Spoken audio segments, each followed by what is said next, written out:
शादी एक ऐसा कॉन्सेप्ट है जिसके लिए हम सभी बहुत एक्साइटेड रहते हैं और ऐसा दिखाया जाता है फेयरी टेल्स में कि हमें हमारा डिजायर्ड लाइफ पार्टनर मिल जाए। आज हम उन 7 वाउस के बारे में बात करेंगे जो हम लेते हैं मैरिज के टाइम पे और किस तरह से वो आज रेलिवेंट हैं और किस तरह से उसमें कुछ एडिशंस की भी ज़रूरत है। Hi everyone, welcome back to my channel be woman. तो आइए देखते हैं ये कौन से वाउस हैं जो हम लेते हैं। पहला है जिस तीर्थ व्रत्योद्यापन यज्ञ कर्म मया सहैव प्रियवयम कुर्याः वामंगम्यामि तदा त्वदीयं ब्रवीति वाक्यम प्रथम कुमारी। वाइफ कहती है कि जब आप कोई अनुष्ठान करेंगे, कोई तीर्थ यात्रा करेंगे, कोई पूजा पाठ करेंगे तो उसमें मुझे ज़रूर शामिल करेंगे। अगर आप इसके लिए हाँ करते हैं तो मैं आपके बाएं आकर खड़ी हो जाऊँ। दूसरे पूज्यो यथा स्वो पितरो ममापि तथे शभक्तो निज कर्म कुर्याः वामंग्यामि तदा त्वदीयं ब्रवीति कन्या वचनम द्वितीयम्। दूसरे वचन में ब्राइड कहती है कि जिस तरह मैं अपने पेरेंट्स की रिस्पेक्ट करती हूँ उसी तरह से मैं आपके पेरेंट्स की भी रिस्पेक्ट करूँगी। आप भी मेरी ही तरह मेरे माँ बाप की रिस्पेक्ट करेंगे और उस घर को भी अपना मानेंगे, तो मैं आपके बाएं आना चाहूँगी। तो क्या ये होता है? क्या जिस तरह से हम उनके पेरेंट्स को एक्सेप्ट करते हैं, क्या वो सेम एक्सेप्टेंस हमारे पेरेंट्स के लिए आता है? वाइफ हर ईयर आफ्टर ईयर अपने हस्बैंड को रिमाइंड कराती है कि आज मेरे पेरेंट्स की एनिवर्सरी है, आज मेरे पेरेंट्स का बर्थडे है। दे डोंट रिमेंबर, बट जब हम उनके साथ रह रहे हैं तो हमसे एक्सपेक्टेशंस का लेवल कुछ और ही है। जीवनम अवस्थात्रे पालनाम कुर्यात् वामांग्यमितदा त्वदीयं ब्रवीति कन्या वचनम तृतीयम्।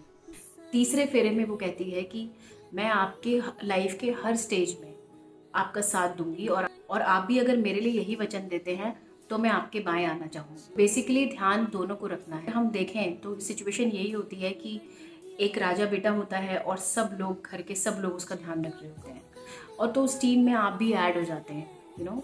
तो ये बहुत कम होता है कि ये 2 साइडेड हो। हस्बैंड्स अपनी वाइफ्स का बहुत ध्यान रखें। मैं बहुत रिस्पेक्ट करती हूँ ऐसे हस्बैंड्स की जो अपनी वाइफ्स का बहुत ध्यान रखते हैं और डेफिनेटली वो हैं, एग्जिस्ट करते हैं, बट परसेंटेज बहुत कम है। It should increase. कुटुंब संपालन सर्व कार्य कर्तुं प्रतिज्ञां यदि कांत कुर्याः वामंग्यामि तदा त्वदीयं ब्रवीति कन्या वचनम चतुर्थ।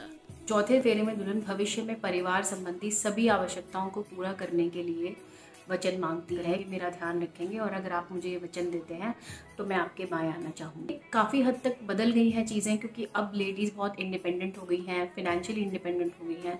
तो डेफिनेटली कुछ ऐसे वाउस हैं जो ज़रूर ऐड होने चाहिए जिसके बारे में हम वीडियो के एंड में बात करेंगे। अब स्थिति ये है कि वो आपसे कहती हैं कि आप उन्हें इमोशनली सपोर्ट करें, फिनेंशियल सपोर्ट वो खुद कर लेंगे। स्वसद्य कार्ये व्यवहार कर्मणे व्यये मामापि मंत्र ये था वामांग्यामि तदा त्वदीयं ब्रूते वच पंचमत्र कन्या। घर में जो बड़े लेन देन होते हैं या खर्च होते हैं उसमें आप मेरी भी राय लेंगे और उसको अहमियत देते हुए फैसला लेंगे। अगर आप ये वचन देते हैं तो मैं आपके बाएं आना चाहूँगी। कई बार ऐसा होता है कि हम डिसीजन ले लेते हैं और हम सोचते हैं कि हमारे पार्टनर को तो क्या ही नॉलेज है, उसको कुछ नहीं पता, यू नो, ही और she will interrupt in my decisions, but ये सही नहीं है।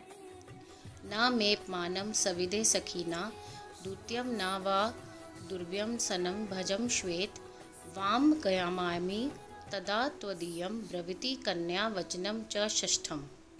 छठे फेरे में लड़की कहती है कि आप कभी भी अपने मित्रों में और अपने परिवार वालों में मेरा अपमान नहीं करेंगे और अपने आप को बुरी आदतों से भी दूर रखेंगे। अगर आप ये वचन देते हैं तो मैं आपके बाएं आकर खड़ी होना चाहूँगी। ये बहुत ज़रूरी है क्योंकि आपके परिवार को अपना परिवार समझ के वो रहती है और उसके बाद अगर आप उसका अपमान करते हैं, उसको वैल्यू नहीं करते हैं, कि इस तरह की इंसल्ट भूलना दोनों ही पार्टनर्स के लिए बहुत मुश्किल होता है। तो ये बहुत ज़रूरी है कि लड़की के लिए भी बहुत ज़रूरी है कि वो अपने पेरेंट्स के सामने अपने हस्बैंड की इंसल्ट ना करे और बहुत ज़रूरी है कि हस्बैंड भी अपने घर में अपनी फैमिली के सामने, अपने फ्रेंड्स के सामने अपनी वाइफ की इंसल्ट ना करे। परस्त्रियं मातु समां समीक्ष्य स्नेहं सदा चेन्मय कांत कुर्या वामाग्यम्यामि तदा त्वदीयं ब्रूते वच सप्तमत्रम कन्या।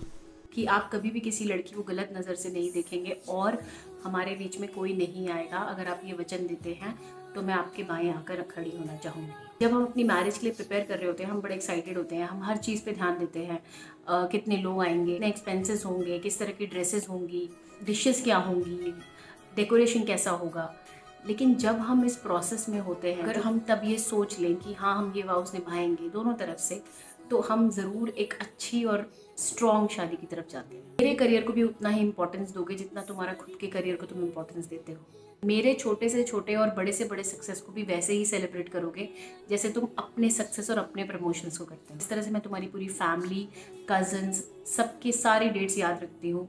सब फंक्शंस में मर्जी हो या ना हो हमेशा सबको ज्वाइन करती हूँ, सबका ध्यान रखती हूँ। इसी तरह से मेरी फैमिली, मेरे कज़न के साथ भी तुम्हें इन्वॉल्व होना होगा। इस तरह की मेंटालिटी भी होती है कई लोगों में कि मैं तो वाइफ हूँ, मैं क्यों कंट्रीब्यूट करूँ, ये तो हस्बैंड का फ़र्ज़ होता है। टाइम बहुत बदल गया है, अब चीज़ें बहुत बदल चुकी हैं। डेफिनेटली जब हम इक्वालिटी की बात करते हैं तो वो इक्वालिटी इन वाउस में भी आनी चाहिए। सिर्फ उसी दिन हम सुनते हैं जब पंडित जी बोल रहे होते हैं, हम उस वक्त सुन लेते हैं और बस हम उस प्रोसेस रिचुअल समझते हैं, वो रिचुअल हो गया, अब हमें अपनी लाइफ अपने हिसाब से चलाना है। शायद हमेशा पॉसिबल नहीं होगा कि हम डेली लाइफ में इन वचनों को याद करके आगे बढ़ें, लेकिन हाँ, हर शादी का एक कोर होता है और उस कोर में इन वाउस का होना बहुत ज़रूरी है। टाइम है कि हम इन चीज़ों पे फोकस करें, रादर देन हम बहुत ज़्यादा शो ऑफ करने की कोशिश करें कि हमने कितने लोगों को बुलाया, हमने कैसे डेकोरेट किया, किसने किसको क्या गिफ्ट दिया। हम इसी में उलझे रहते हैं और जो कोर होता है रिचुअल्स का, जो मेन रीज़न होता है इन सबको करने का, वो हम भूल जाते हैं। अगर आपका कोई भी सजेशन हो तो प्लीज़ कमेंट बॉक्स में ज़रूर मेंशन करें। अगर आपको मेरा वीडियो पसंद आया तो इसे लाइक करें, शेयर करें और मेरा चैनल सब्सक्राइब करें। Thank you so much for your time. Take care.